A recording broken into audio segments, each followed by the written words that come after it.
Greetings everyone. Today I'm going to be talking about the Masters of Cinema Blu-ray collection. I decided to do this video because one of my new friends on this channel, Sammy, reached out to me in one of the comments on my video asking for me to talk about my favourite Masters of Cinema releases.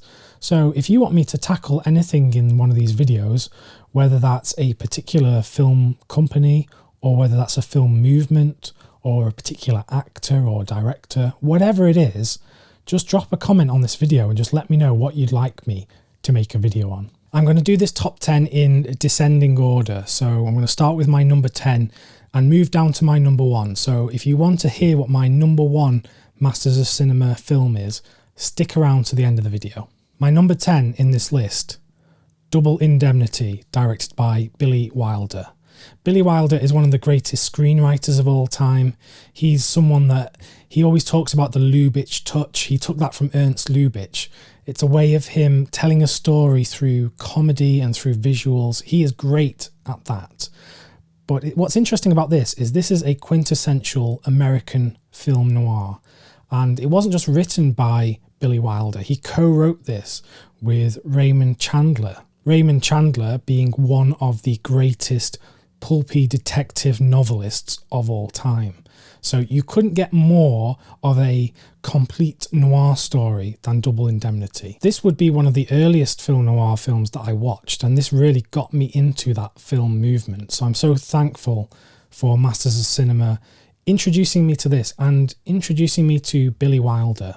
This wasn't the first Wilder film I saw. I'd seen Some Like It Hot before this, but I didn't know that was Wilder. I didn't know anything about him. And it was only because of the special features and the booklet within this that I was able to learn more about Wilder and film noir. So this is my number 10 for Masters of Cinema releases. My number 9 in the Masters of Cinema collection is Kes from Ken Loach. I still think this is his best film. It's his most beautiful film. It's a film that, when it gets to the climax, never ceases to make me cry. It's so powerful. And it's a great depiction of working class in Northern England, because I'm from the north of England. It's brilliant. It's a film that always fills me with joy and then also sadness. And it's tremendously colourful. I love the film grain in this as well. And it's a great release for Masters of Cinema. It's also available on the Criterion collection, and I don't own the Criterion disc of this, so I can't really do a comparison. But the special features on this are amazing. There's some interviews on there. So for Masters of Cinema to be releasing this here, it's one I would totally recommend to anyone who's a fan of this film or has just heard of Kes but never actually got to watch it. So that's my number 9. Number 8 in my list of top Masters of Cinema releases is Bakumatsu Taioden from Yuzo Kawashima. When I bought this a few years ago, it was a complete blind buy. I knew nothing about Kawashima. I'd barely even got into Japanese cinema, but this blew me away. It's commonly referenced as one of the greatest Japanese films of all time that's not made by the big titans of the directors of Japan, like Ozu, Kurosawa, Mizoguchi. So if you're into Japanese cinema, this is one I would totally check out. While Ozu and Mizoguchi and Kurosawa were doing such serious dramas at the time, this is a comedy and it has such comical turns in this film. It really did make me laugh. I won't go into details about the story too much or spoilers, but if you're a fan of the animated film Spirited Away from Studio Ghibli, that film is about a bathhouse and this stranger coming to this bathhouse and having to work within the bathhouse to escape. This film has a lot of that, and I do wonder if Miyazaki, when he was making Spirited Away, was a big fan of this film. I'm sure Miyazaki must have seen this because it's such a famous Japanese film. So anyway, that's my recommendation. Number 8, I totally recommend Bakumatsu Taioden. Number 7 in my top Masters of Cinema releases is Punishment Park from Peter Watkins.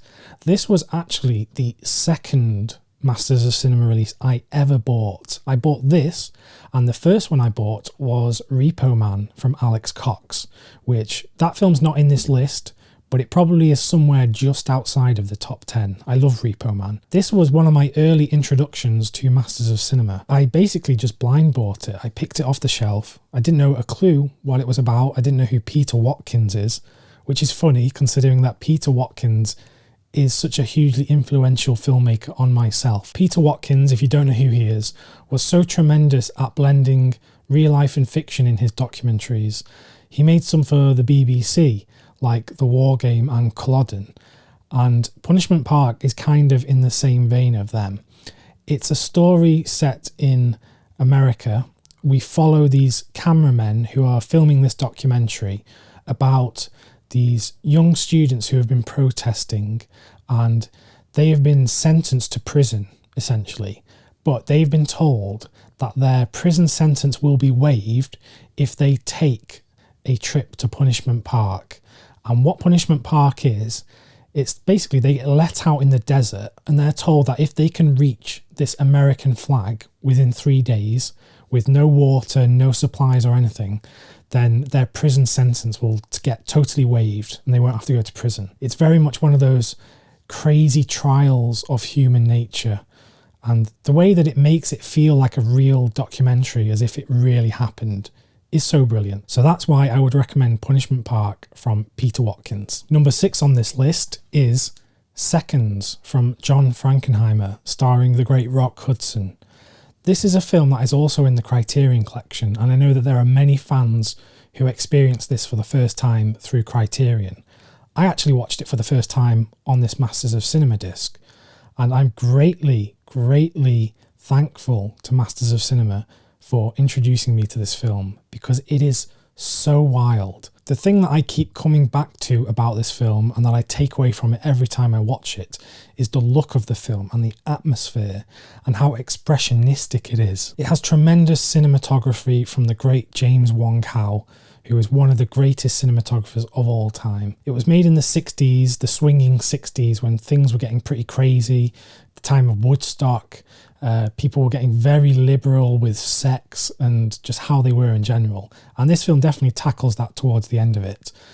It's just a great film, and if you can get your hands on this, I would thoroughly recommend Seconds. Number 5 is a film that was introduced to me for the first time by Masters of Cinema. I'd never heard of it, and I don't know how else I would have been introduced to this, but it's now my favourite Australian film. The film is Wake in Fright from Ted Kotcheff. It's about this teacher who has been told that he has to go and teach in the middle of nowhere in this small school, and he's about to go home for Christmas, but he stops off along the way and he just gets wrapped up with the locals and the kind of crime and gambling and drinking that's going on there.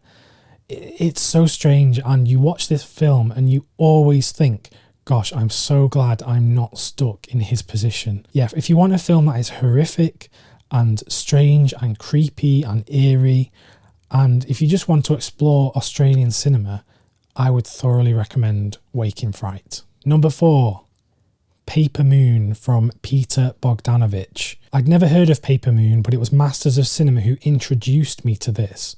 I was already a big fan of Barry Lyndon, which is my favourite film of all time, and that obviously stars Ryan O'Neill. This stars O'Neill with his daughter, Tatum O'Neill, and she actually won an Oscar for the Best Supporting Actress for this film.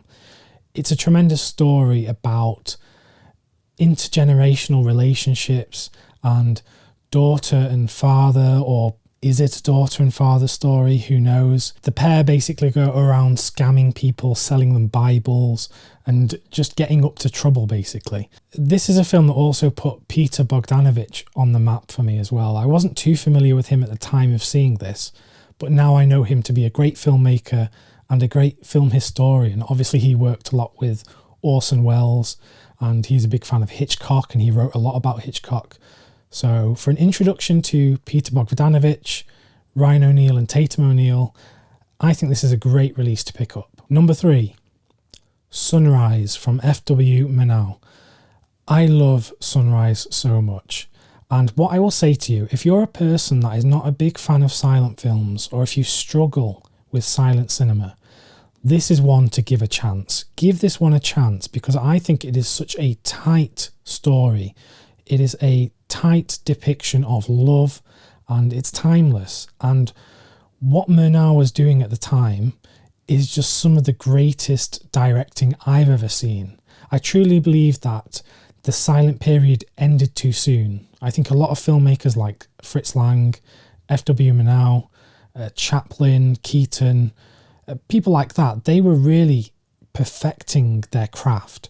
And I just think the silent period went away too soon. If we'd have got another 10 years of silent cinema, I think we would have so many more films that we would love. And I think cinema would be totally different today. It would be probably more visual. It would be less reliant on sound and dialogue. But anyway, that's a topic for another story. Sunrise, if you want to check out more silent cinema, I would totally recommend getting this. This is spine number 1 in the Masters of Cinema collection.